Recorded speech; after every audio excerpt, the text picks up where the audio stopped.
Tem a pergunta da Ana Mira dizendo boa noite. Antes se viam várias benzedeiras nos bairros da cidade de São Paulo e hoje muitas morreram. Uma pergunta: todo benzedor elege um sucessor? Passa seu conhecimento para alguém próximo antes de partir? Não, é raro, é muito raro isso acontecer. Até por conta de que aquele que receber, ele precisa ter o dom. Se ele não tem o dom, não adianta receber conhecimento. Sim, tem que ter É, algo mais, né. tem que haver. Ele tem que estar já destinado àquilo, né? Ele tem que estar preparado, destinado para aquilo. Porque é um trabalho de amor, né, de doação, né. Sim, tanto é que você vê que os benzedores não vivem de benzimento. Sim, Eles não cobram nada. É um trabalho de amor. sim, Então, a doação, né. valorização dos benzedores, não digo com referência a mim, mas eu digo a todos quanto ainda existem por esse plano físico, deve ser olhado com amor, com carinho, pelo trabalho que eles desenvolvem em prol do seu semelhante, Com né? certeza, com Eu acho até certeza. que é bom a gente estar falando disso porque parece que a benzedeira, o benzedeiro está se tornando um ser em extinção, né? E na verdade, eu acho que é aquela questão das pessoas despertarem, né, para sua missão, né? Que é uma forma de a pessoa acordar e falar, não, eu vim para fazer isso, né? A pessoa realmente cumprir com o seu dom, né? É, nem todos sabem se tem esse dom ou não.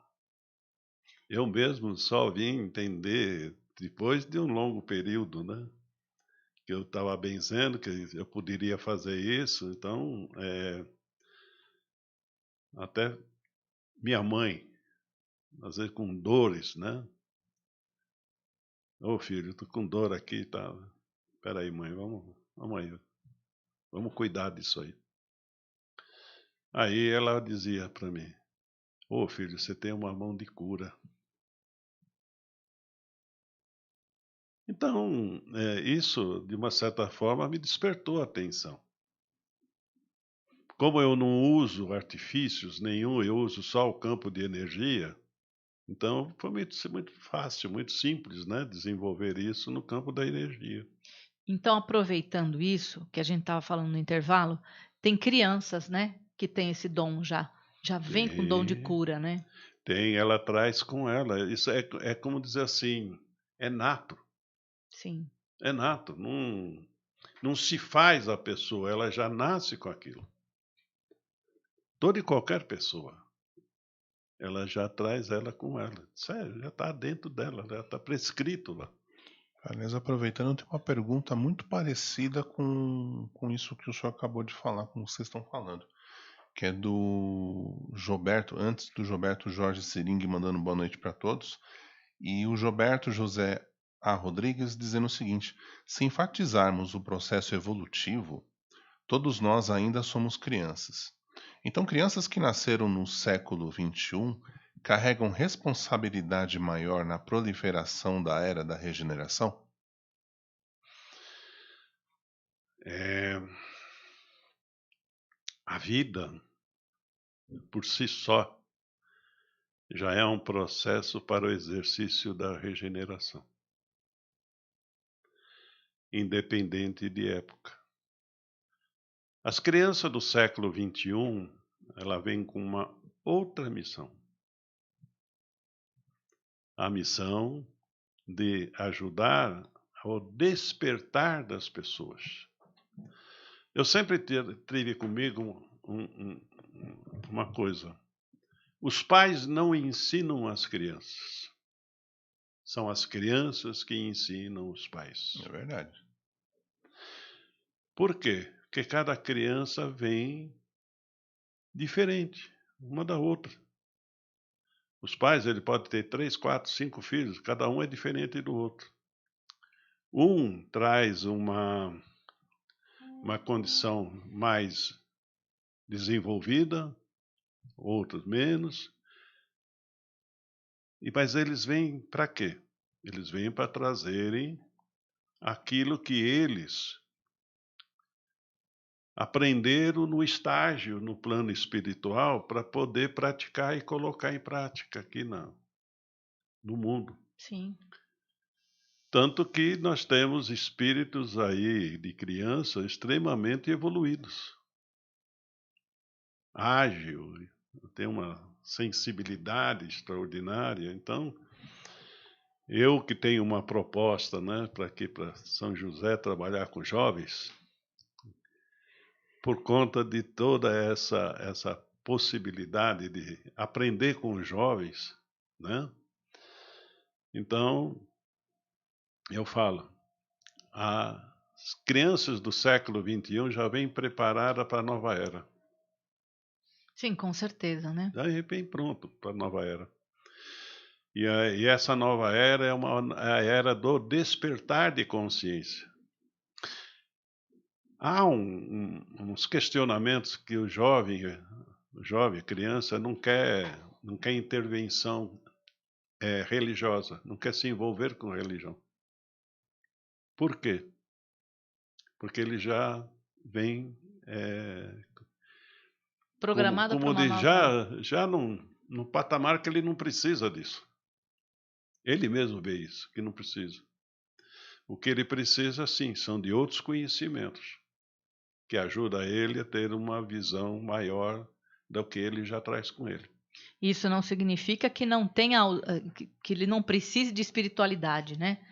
A espiritualidade é importante, porque nessa pergunta do Gilberto, então, assim, já fazendo todo um apanhado disso tudo, o que está acontecendo, então, com essas crianças atualmente que estão se cometendo suicídio, automutilação, depressão e tudo mais, né? Então, se essas crianças vêm tão preparadas, o que está acontecendo? Que elas chegam aqui, tomam um choque e elas não estão querendo ficar, né? Então, assim, o que está acontecendo? Então, será que os pais estão preparados para essas crianças?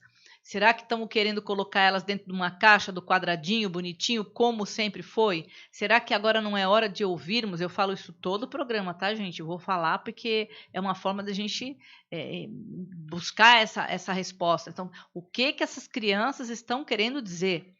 Não é? Então, assim, precisamos de ouvi-las para que a gente não coloque elas num padrão que não existe mais. Nós estamos vivendo num mundo sem padrão, é para quebrar os modelos, os paradigmas. E essas crianças estão mostrando isso. E no momento em que a gente não admite isso, você quer ver um exemplo? A criança tem que estudar porque tem que prestar um vestibular, né? O adolescente ele tem que ficar. E isso começa a ir um pouco contra tudo aquilo que esse modelo pedagógico que a gente existe, esses modelos arcaicos que ainda existem na sociedade, é que não estão mais combinando com essas crianças. Então é isso que nós precisamos de despertar, né? Ouvir o que essas crianças têm que fazer e fazer uma renovação de toda a sociedade e tudo mais, né? Porque senão não tem condições. Eu tenho um pensamento sobre essas questões. A criança precisa de atenção. Quando ela não tem atenção, ela busca um escape. Sim. E qual é o escape? É isso aqui. Isto tem muita coisa dentro extraordinária para a evolução do ser humano, mas também tem muita coisa para a destruição do ser humano. Quando você abre o celular, dependendo do que do app que você abre, sinta a energia. Sim, tem conteúdos péssimos. Né? Sinta a energia daquilo. Não precisa nem olhar o que está se passando. Só sentir a energia. A energia é manipuladora. E esses app, eles vêm para manipular mesmo as criançadas, para domínio das crianças. O ser humano, ele sempre foi dominado. Sempre foi dominado. E hoje, mais ainda, através do celular. Então, o que acontece? Chega um momento em que ele não vê mais sentido E ele, por essas energias, ele acaba sendo induzido a uma ação contrária até o desejo dele mesmo. Sim. Ele é conduzido, ele é levado. Muitas formas de desencarnes. Como é que ocorre? É através disso mesmo. A pessoa não tem mais sentido, a vida perdeu sentido. Então ele se entrega, ele se permite. E aí ele é conduzido. A vida não passa a não ter valor. Eu digo assim, é necessário os pais chamarem para si os filhos, a responsabilidade dos filhos. Não é entregar aos filhos um celular para ele ficar quietinho. Quantas crianças de 2 anos já com celular na mão? Ah, é brinquedinho e tal. Sim, mas é onde tudo começa. É bom lembrar também que o celular ele é uma porta para o mundo, né? Uma arma, Sim. né? É uma arma, né? Ou seja, Sim. a internet hoje você tem acesso a inúmeras coisas. Então, um pequeno celular ele tem acesso a tudo. Precisa se Exatamente. tomar muito cuidado com o que a criança acessa, porque de uma certa forma, tanto pode ter coisas boas, e tem muita coisa boa na internet, como tem coisas ruins. E essa é uma coisa que, se os pais não tiverem controle, ninguém vai ter. Não adianta terceirizar a responsabilidade da criação dos filhos. Né? Os pais têm que assumir essa responsabilidade e criar os filhos e saber o que eles estão acessando, por que eles estão acessando, e principalmente dar mais atenção para os filhos, porque o celular ele é bom, é importante, mas muito mais importante do que isso é a atenção do pai e da mãe, né? Ver as famílias já não se reúnem mais na hora do almoço. Senta um para almoçar, o outro está lá no quarto do celular. Não há mais união. E isso é um fator preponderante na formação da criança, do jovem. Ele passa a perder o balizamento, né? O sentido, a orientação. Não tem mais. É isso aí.